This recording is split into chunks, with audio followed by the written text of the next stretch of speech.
अस्सलाम वालेकुम स्टूडेंट्स, क्या हाल है, कैसे हैं आप लोग। जी बच्चे, आप लोग को मालूम है जैसे कि कॉलेज आपके 25 नवंबर को ऑफ हो गए थे। उसके बाद आपकी बच्ची ऑनलाइन क्लासेस स्टार्ट हो रही हैं और आप लोगों ने कॉलेज में मेरे पास चैप्टर नंबर फर्स्ट, ठीक है, इलेक्ट्रॉनिक्स का origin of quantum theory, wave nature of matter, quantum mechanics, atomic numbers, ये टॉपिक्स आपने कंप्लीट कर लिए थे। आज जो हम चैप्टर स्टार्ट करने जा रहे हैं वो है न्यूक्लियर फिज़िक्स का, ठीक है। तो बच्चे, I am Mrs Afsha Ali, AP physics, government degree college for women कैरोल पक्का। ये सारे टॉपिक बच्चे आप कर चुके हैं। ये मैंने आपको असाइनमेंट दी थी कि आपने ये वाला जो चैप्टर है इसकी कंप्लीट आपने इसको मुकम्मल करना है। ये वाला आपका वेडनेसडे को मैंने आपको मुकम्मल करवा दिया था। ये यहाँ ये सारे आपने टॉपिक्स बच्चे कंप्लीट करने हैं। Paper A, paper B, paper C और पेपर डी के ये चैप्टर्स आपको बच्चे छुट्टियों में आने चाहिए। ये 24 दिसंबर तक आपकी क्लासेस चलेंगी और उसके बाद आपके होमवर्क में ये होगा कि आप लोगों ने बच्चे जो प्रीवियस आपको करवाया है आप वो घर बैठ के उनके तैयारी करें, ताकि जैसे ही आपके कॉलेज 10 जनवरी के बाद स्टार्ट हों तो आपको ये आते हों, ठीक है बच्चे।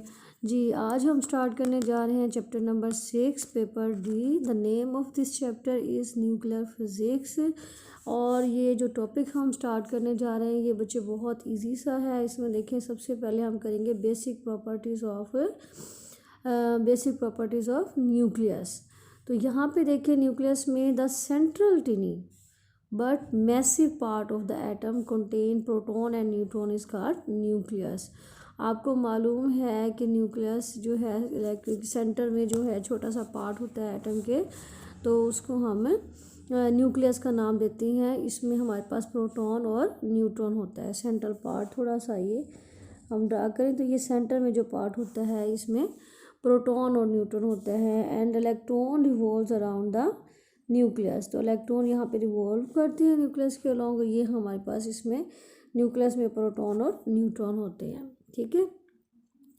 अच्छा जी, अब प्रोटॉन में देखें, proton consist of 3 quarks, 2 up quarks, each having a charge of +2/3, ठीक है।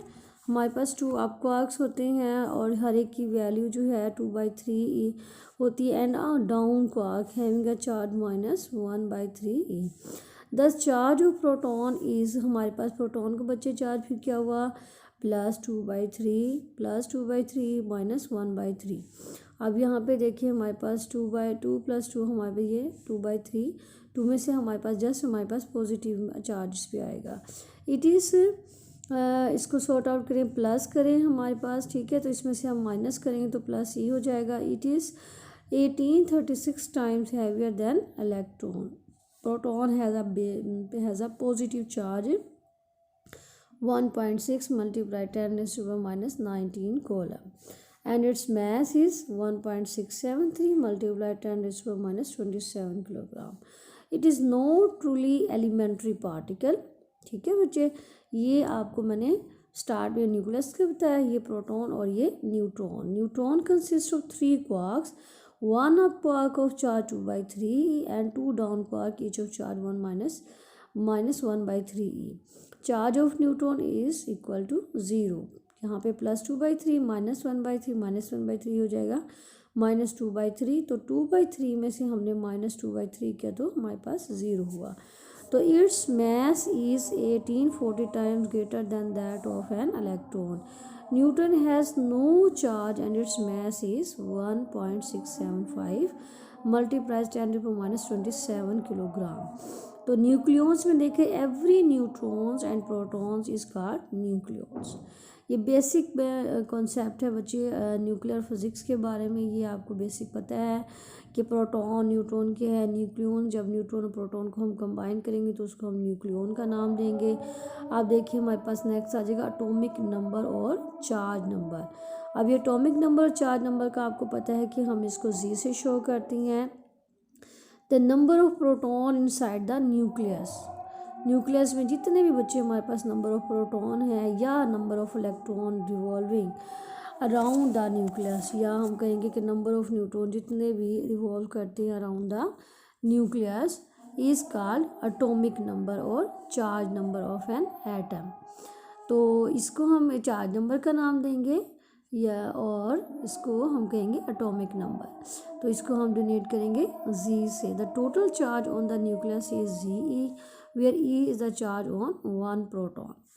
अच्छा जी, आगे देखिए बच्चे, न्यूट्रॉन नंबर में देखिए इसको हम एन से शो करेंगे। The number of neutron present in nucleus is called neutron number. Number of neutron N is equal to A minus Z. ठीक है, तो अब आगे देखिए मैथ नंबर में, ये हमारे पास बच्चे जितने भी नंबर ऑफ न्यूट्रॉन है न्यूक्लियस में मौजूद होंगे उसको हम क्या कहेंगे, न्यूट्रॉन नंबर, और इसको हम एन से शो करेंगे। तो ये हमारे पास ए माइनस जी आ जाएगा। अब मैथ नंबर पे आ जाए, यहाँ पे देखिए the total number of proton and neutron in a nucleus is known as its mass number. It is denoted by A is equal to Z plus N. ठीक है, अब आइसोटोप्स पे आ जाए। यहाँ पे आइसोटोप्स में the atom of an element which have same charge number but different mass number are called isotopes. ऐसे elements के जो element atom of an element जिसका सेम चार्ज नंबर होगा लेकिन डिफरेंट मास नंबर होगा, उनको हम आइसोटोप्स का नाम देंगे। All the isotope of an element have same chemical properties. इनके क्या होगी बच्चे, केमिकल प्रॉपर्टीज सेम होगी but different physical properties. For example the isotope of hydrogen, helium and uraniums are. देखिए हाइड्रोजन के हमारे पास बच्चे 3 आइसोटोप्स होती हैं, H11, H12, H13। इसी तरह से ये हमारे पास बच्चे हाइड्रोजन के आइसोटोप। इधर हीलियम के देखिए He23, He24, और यहाँ पे यूरेनियम का देखें, यूरेनियम का 3 आइसोटोप्स है, यूरेनियम 92, 234। ये देखिए 92 सेम है यहाँ पे 234, 235 एंड 238। यहाँ पे भी देखिए हमारे पास यहाँ पे 2 सेम है, इधर 1 सेम है, जस्ट 1 2 3 है हाइड्रोजन में। हीलियम में 3 4 है, और यहाँ पे 2 3 4 2 3 5 2 3 8 है। तो आप यहाँ पे देखें कि यहाँ पे मैंने आपको स्टार्ट में बताया था कि ऐसे element which have same charge number but different mass number. इनका देखिए चार्ज नंबर सेम है नीचे वाली लाइन, और मास नंबर इनका डिफरेंट है, तो इनको हम आइसोटोप कहेंगे। हाइड्रोजन है 3 isotopes, helium has 2 and uranium है 3 आइसोटोप्स रिस्पेक्टिवली। ठीक है बच्चे, उम्मीद है बच्चे आपको ये जो nucleus, proton, neutron, nucleon, atomic number, charge number, neutron number, mass number, isotopes, ये बेसिक कॉन्सेप्ट आपको क्लियर हो गए होंगे। ठीक है, नेक्स्ट बच्चे हम टॉपिक स्टार्ट करने जा रहे हैं, वो है the nuclear force. The nucleus of an atom is composed of proton. जो एटम का जो न्यूक्लियस होता है वो प्रोटॉन पे मुश्तमिल होता है, positively charge particles, and neutron electrically neutral particles. अभी मैंने आपको बताया कि प्रोटॉन पे पॉजिटिव चार्ज होता है और न्यूट्रॉन पे कोई चार्ज नहीं होता, न्यूट्रल होता है ये। Pack together at a distance of less than 10⁻⁻15 metre in same way. इकट्ठे ये होते हैं, न्यूक्लियस में होते हैं। ठीक है, तो इस इकट्ठे यहाँ पे force among the proton is repulsive. Protons के दरमियान फोर्स होगी रिपल्सिव होगी। ठीक है, अब this makes the nucleus unstable and it should explode. तो ये फोर्स जो है प्रोटॉन के रिपल्सिव होगी, ये न्यूक्लियस को अनस्टेबल बनाएगी और ये explode. But this is not happen, the question arise. तो ये नहीं होता, क्वेश्चन ये पैदा होता है, सवाल ये पैदा होता है कि which force bind the nucleus. कौन सी फोर्स न्यूक्लियस को बाइंड करके रखती है। Classical theory tells us about the presence of 2 force in nucleus. Classical theory हमें 2 फोर्सेस की मौजूदगी का बताती है। फर्स्ट है कॉलम फोर्स, सेकंड है gravitational force. Coulomb force of repulsion between 2 protons placed at distance r from each other. F is equal to F Coulombs is equal to K E square by R square. ये हमारे पास column force है बच्चे, आपको मालूम है columns ला आपने किया हुआ है। और नेक्स्ट देखें Q1 is equal to Q2 is equal to E charge on each proton. The gravitation force of attraction between 2 proton each of mass mp placed at a distance r from each other, F gravitation is equal to that GMP। ठीक है, by r square dividing equation 1 by equation 2। Equation 1 को 2 पे हम divide करें, देखिए ये हमारे पास बच्चे क्या है, कॉलम फोर्स, ये है हमारे पास gravitational force. This is equation 1, this is equation 2। इसको हमने डिवाइड किया तो यहाँ पे देखिए हमारे पास आर से हमने आर स्क्वायर को कैंसिल किया, यहाँ पे हमारे पास K square by G M P square. यहाँ पे देखिए बच्चे के है हमारे पास कांस्टेंट, इसकी वैल्यू आपको मालूम है 9 × 10⁹। अच्छा, आगे हमने चार्ज पुट किया है, ई की वैल्यू 1.6 × 10⁻19। यहाँ पे स्क्वायर है तो यहाँ इसकी वैल्यू का भी हम स्क्वायर लेंगे। जी ग्रेविटेशनल कांस्टेंट, जी 6.67 × 10⁻11। और मैस ऑफ प्रोटॉन ये आपको मालूम है 1.67 × 10⁻27 का। यहाँ पे एम पी का स्क्वायर है, इधर हम इसका स्क्वायर लेंगे तो ये दिस इज इक्वल टू 10⁻36। तो इसका मतलब है एफ कॉलम फोर्स, ये हमारे पास एफ कॉलम फोर्स है, F Coulomb force C Coulomb by F gravitational force हमारे पास इसके इक्वल आई। तो यहाँ पे देखिए अब F Coulomb force is equal to 10⁻36 × 10⁻, F gravitation इसके equal. Equation 3, this is equation 3, shows that column repulsive force is extremely stronger than the attractive gravitational force 10⁻36 times greater।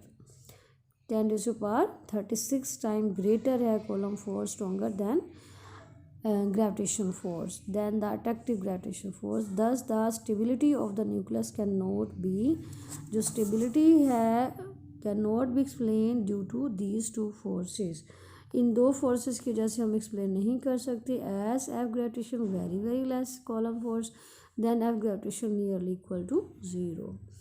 The nucleus should explode within no time due to the large repulsive force among the proton. It will act like a compressed spring which is ready to be relaxed, but this does not happen, which shows that there must be third force which is responsible. यहाँ पे third force होगी जो कि responsible है for the stability of the nucleus. This force is attractive and stronger then the column repulsive force. This strong attractive and short range force, ये strong attractive होती है और शॉर्ट रेंज फोर्स होती है। आगे देखें, large nuclei contain more proton, these proton repel one another because of electric force.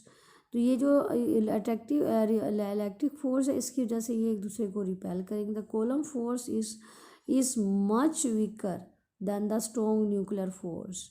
ये जो कॉलम फोर्स है बहुत वीक होती है स्ट्रॉन्ग न्यूक्लियर फोर्स के मुकाबले में, but it act as at a large distance या range, whereas nuclear force is short range. जहाँ पे न्यूक्लियर फोर्स शॉर्ट रेंज होगी और जबकि ये लार्ज डिस्टेंस पे एक्ट करेगी। Therefore each proton is bounded by strong force. तो हर प्रोटॉन बाउंड होता है स्ट्रॉन्ग फोर्स से टू इट्स नियरेस्ट नेबर, ठीक है, but it is repelled by every other proton in the nucleus. लेकिन ये रिपेल होगा दूसरे हर प्रोटॉन से न्यूक्लियस में। Large nuclei occupy large space due to large number of protons in it, ठीक है। दस द कॉलम रिपल्शन जो है डोमिनेट हो जाएगी, dominate the attractive effect of the nuclear force of heavy element. In fact, the nuclear stability terminates near A is equal to 210 and there is no stable nuclei where Z greater than 82, ठीक है। यहाँ तक हमने बच्चे topic complete कर लिया। ये बच्चे आपको नज़र आ रहा है ये टॉपिक हमारा मुकम्मल हो गया। This is the nuclear force, जिसका topic the name of this topic is nuclear force. ये आपने मुकम्मल करना है। इसमें बच्चे आपने फोर्सेस को देखा है कि किस तरह से ये एक्ट करती हैं। Nuclear radii in the nucleus nucleons are held. Nucleus में न्यूक्लियॉन किस तरह से लगे होती हैं, are held together due to nuclear और शॉर्ट रेंज फोर्स की वजह से होती हैं। As a result of short range nuclear attractive force, shape of nucleus is spherical approximately and its density has a constant value in the nuclear interior and drop to 0 through the fusiform surface zone। The volume of nucleus यहाँ पे देखिए बच्चे directly proportion होता है to the mass number। So greater the number of nucleon present in nucleus, greater will be its volume. जितना number of nucleon होती हैं nucleus में, greater will be its volume and hence radius r. It is seen that radius of nucleus is directly proportional to A1/3. So R directly proportional to A1/3. R is equal to R naught A1/3. R naught is constant and its value is R naught is equal to 1.2 multiply 10⁻15 metre. तो ये आपका है। इसमें देखिए next बच्चे आप mess diffract में देखिए, आप मैस डायफ्रैक्ट में आप देखें अगली जस्ट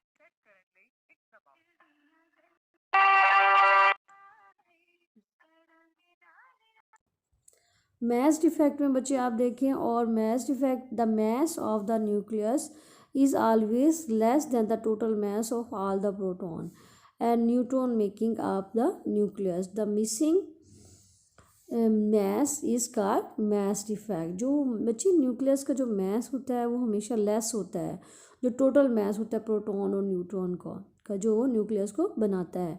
तो जो मिसिंग मैस होता है उसको हम मैस डिफेक्ट का नाम देंगे, जो मतलब कम रह गया हमारे पास। तो if Z proton and N neutron combine together, अगर प्रोटॉन और न्यूट्रॉन को हम कंबाइन करें to form a nucleus of mass M, एक न्यूक्लियस बनाने के लिए जिसका मैस एम है, then mass defect is equal to del M is equal to Z M P plus N M N minus M. ये बच्चे हमारे पास ये mass total number of proton और मैस आ गया, ये नंबर ऑफ न्यूट्रॉन और मैस आ गया, ये सम है, ये दोनों को सम करके हमने न्यूक्लियस बनाया, इसमें से टोटल मैस जो हमने माइनस किया, तो यहाँ पे हमारे पास मैस डिफेक्ट आ जाता है del M is equal to Z M P plus A minus Z M N minus M. Actually, at the time of formation of nucleus, some mass of each nucleon is converted into energy which comes out of nucleus and is symbol of stability of nucleus। ठीक है, तो ये mass defect का है। ठीक है, और this total decrease in mass del m of nucleus which is converted into energy is equal to del m c square according to Einstein mass energy equation is equal to mc square is mass। ठीक है, mess defect. For example यहाँ पे हमारे पास बच्चे example है कि helium consist of 2 proton and 2 neutron. Mass of 2 proton हमारे पास ये है, प्रोटॉन के मैस को 2 से मल्टीप्लाई करेंगे क्योंकि 2 प्रोटॉन है तो हमारे पास ये वैल्यू इसकी आ गई। इसी तरह से मैस ऑफ 2 न्यूट्रॉन है तो जो नंबर न्यूट्रॉन की वैल्यू को 2 से मल्टीप्लाई करेंगे हमारे पास ये आ जाएगी वैल्यू। तो सम ऑफ मैस हम करेंगे, दोनों का सम ले लेंगे, तो ये है इसकी experimental mass of helium that is equal to 4.00281। तो इसमें से इसकी वैल्यू हमने माइनस की है 4 ठीक है 4.03316 में से इसकी वैल्यू हमने माइनस किया है, तो यहाँ पे हमारे पास है 0.03035 AMU। तो del M is equal to 0.03035 multiply 1.66 multiply 10⁻27। तो इसको हम कन्वर्ट कर देंगे किलोग्राम में, तो ये हमारे पास ये किलोग्राम में इसकी वैल्यू आ गई। ठीक है बच्चे, ये हमारा टॉपिक यहाँ तक है। अच्छा जी, नेक्स्ट देखते हैं। अगर ये आपका ठीक है, ये मैं आपको मुकम्मल करवा देती हूँ पैकेज जी। यहाँ पे फ्रैक्शंस में देखें, the mass of nucleus is slightly greater than mass number of nucleus. The difference in mass of nucleus from mass number per unit mass number is called packing fraction। packing fraction को हम f से show करेंगे, f is equal to atomic mass minus mass number by that.